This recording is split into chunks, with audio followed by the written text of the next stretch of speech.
Welcome to the Wildlife Evictors, guys.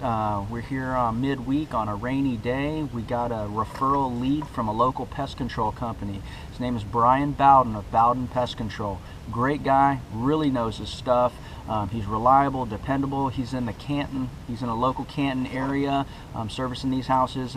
He's just a really great guy. I really like this guy. But anyway, he gave me a call. He has a client that has a rat issue or mice issue in her basement. She's been dealing with it for a little while, but now she won't even go in her basement, so she feels kind of trapped in her own house, and that's not really good for anybody. Nobody should feel that way in their own home. So I'm here today. I'm going to give her a video inspection, show her exactly how they're getting in and exactly what's going on, and then I'll fill her in on what the steps are to how to seal them up, get them evicted out, and make her feel at home again. So guys, if you'll follow me, I'll show you what I'm doing today.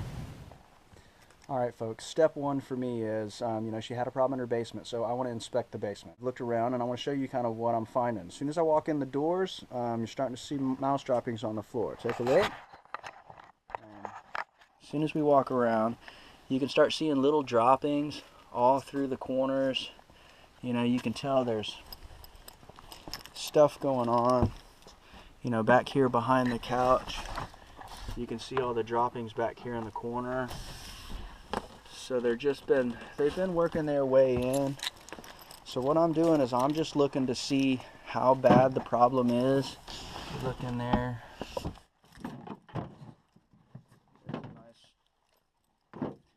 There we go, with a nice little pile of droppings. So they're definitely in here. Again, I've walked around the basement, I've checked it out. I'm seeing little piles of droppings here and there all throughout the basement. So they're just kind of working their way around the basement. They're getting into her stuff.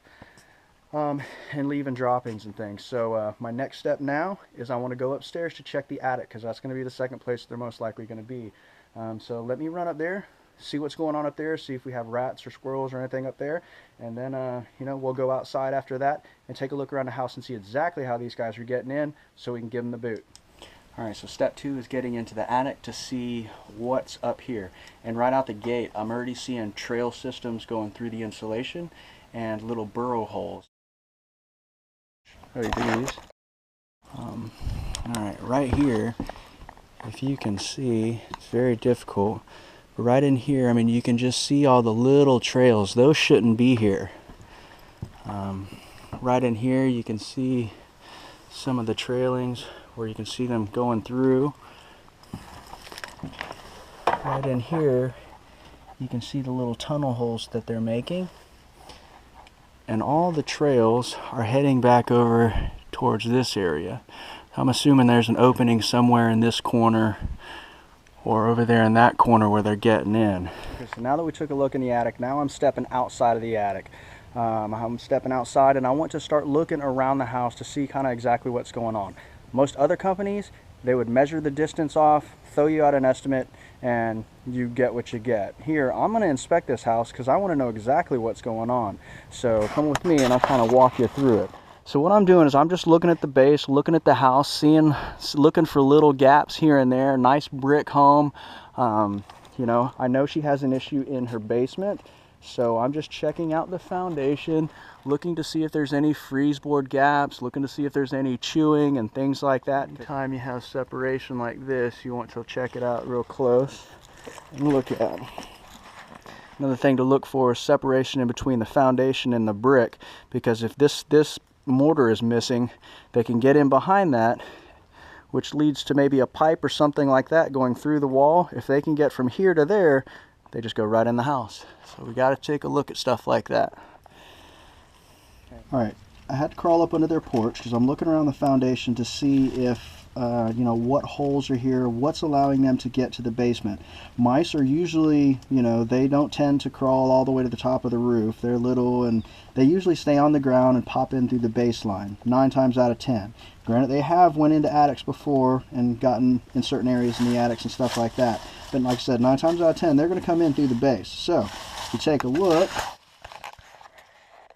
I crawled in here, I was checking all of this, and looking at things like this. That's a pretty tight little spot. They can't get in there. But, booyah! We got a winner! So, this is what I was looking for. And this is what I found. So that's easy access. That goes literally, that goes in the house. I guarantee you, you can get in here, crawl behind the bricks, and there will be a place to pop out inside the house. All right, now that we've checked the inside, we've checked the base, now I want to check the roof line to see kind of what's going on up here. Mice are little, so they don't need very much, so I'm sure this house is just like every other house. It's gonna have a builder's gap of some sort, and mice can just slide right on. So let's take a look. Gutters are clogged, so we're gonna throw in a free gutter cleaning. I mean, even that gap there is small enough for a mouse to squeeze his head through. And that's pretty much all you need. This is something else we're looking for in an eave right here. This is an eave where this roof line meets this roof line. If you look up under there, there's a gap big enough for a mouse, flying squirrel, almost even a rat to get through. That's big enough for something to get in easy. So every house has it. Every house is open.